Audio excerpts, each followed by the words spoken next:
Welcome to the Letters and Numbers News Desk, where we keep you fully informed with all the late-breaking words and up-to-the-minute computations. And here were the headlines. Our expert correspondents first. The factual and factorial, Lily Serna. Hi. Actually, do you go to a particular part of the newspaper, first up? I get it all from a website, to be honest. Well, you don't look at a newspaper at all? No, I've got my one website that I go to. It's like a morning ritual. I check my emails and then I check the news. Wow. How about you? I do like a newspaper. I like that physical feel of a broadsheet, turning the pages, looking at the photos, reading the thing. That's I think, pretty special. Oh, Richard, get with the times. Different newspaper. And the cryptic commentator, David Astle. Thank you. What is this get with the times business? You wouldn't want newspapers to disappear. Well, in fact, that's exactly right. That's where my puzzles appear. So exactly. If we all live like Lily, where would I be? Don't answer that question. What did you hear over the weekend? Actually, I caught up with a friend of mine on the weekend, and he has a new job. And I asked him what is his job description. And he said, po-faced, that he works in web services as a thought leader. I've heard the phrase. It's one of those kind of business services bits of language. He's responsible for putting teams together with people with soft skills and hard skills, which I find fascinating. That is, skills that are evident on the resume and others that are sort of more personable.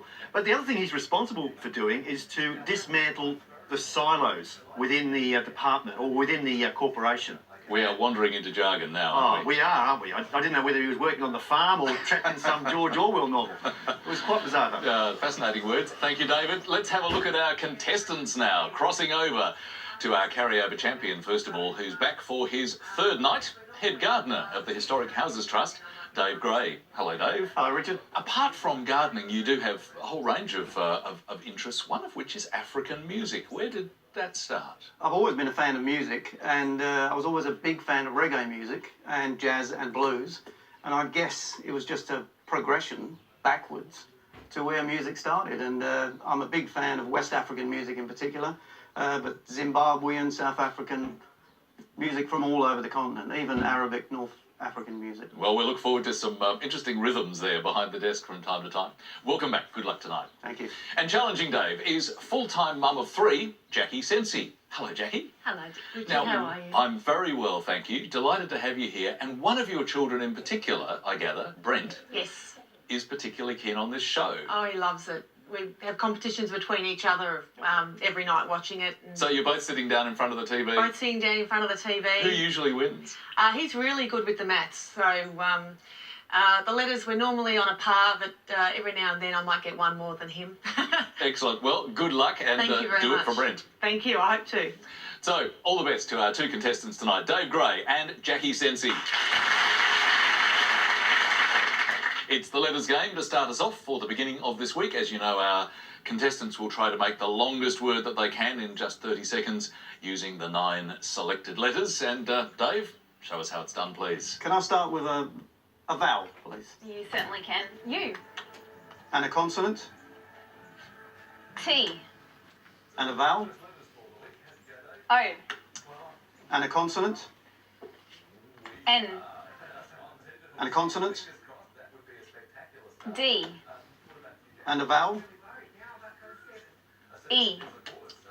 And a consonant? S. And a consonant? R. And a vowel? And last letter A. And our first clock of the week.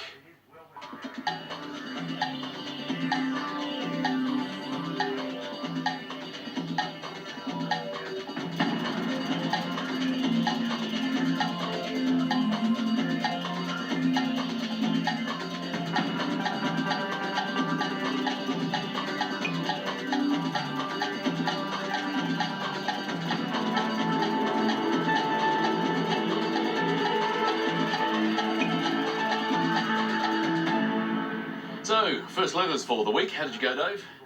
Well, I think I've got a 9.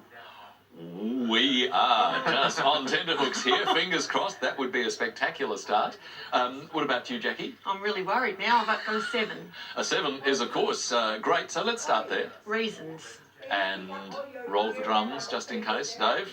Well, I hope it's right. Astounder. One who Ooh, astounds. that is a risky play. David's bouncing straight for the dictionary, Let's but have a look. good on you for giving it a go. Quietly, I will be astounded, but it is well worth the go, particularly first round, Dave. Let's have a look. Astound, which is to overwhelm with amazement, and unfortunately I'm unastounded because only astoundingly or astounded is here as extensions. So unfortunately Astounder can't give you the points. And it's another, unfortunately, Jackie, because your word, again, Reasons. which has 2 S's, I'm afraid, and there's only 1 S in that mix. So reasons, there's one very good reason why I can't give you 7. I found an 8 here, and it was probably having spoken about my friend in IT, and it's readouts, which is a digital display and is acceptable here without a hyphen. Okay, well done, David. Really bad luck for Dave and Jackie. Both brave attempts to start the week, but no score. Let's see if we can manage better scores in this round with some more letters. Jackie, your turn. May I start with a vowel, please? You may.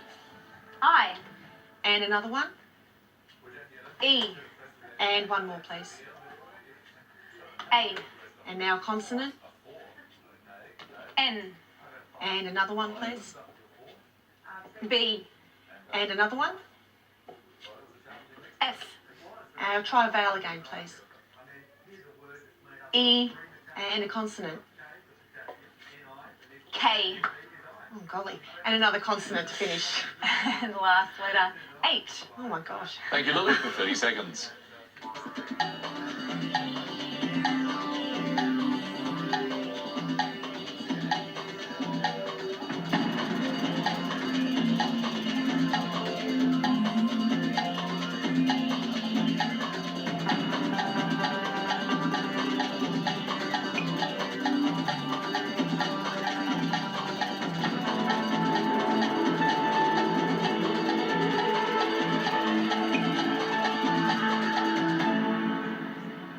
Well, Jackie, I don't think you were too impressed with that K and H at the end there, were you? How did you go with the rest of I them? got a 4. A 4. Okay, Dave? I got a 5. A 5. Let's start with your 4. Beak. And Dave? Knife.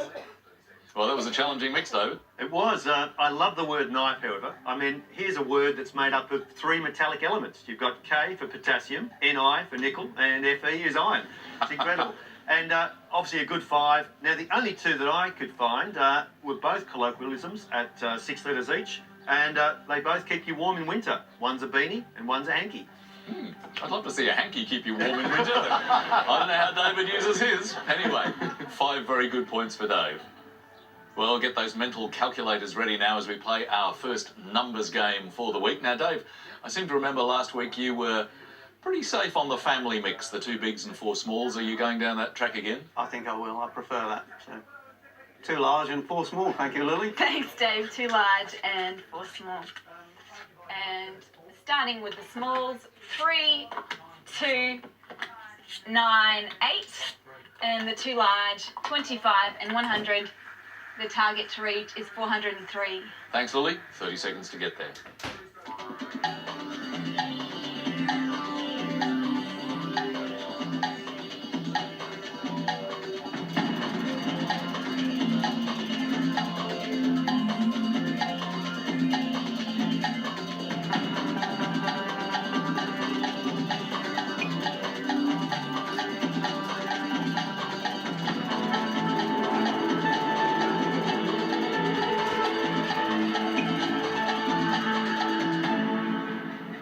Well, Dave, fairly straightforward to start the week.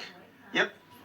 403 for you? Yep. Yep, okay. And what about you, Jackie? No, I went totally the wrong way. You had- I don't know what I was doing. You had a bit of an implosion. I did, actually. Not yes. to worry.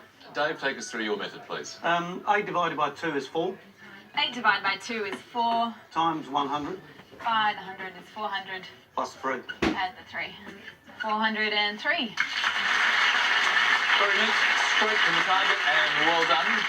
Pretty straightforward, Lily. I use the same method. Good work. And certainly for Dave, 10 very nice points. So Dave is leading at the moment on 15, and we are heading for our first break and your first word mix for the week. And it's walk to it. And the clue sounds like a weighted question. Back very shortly.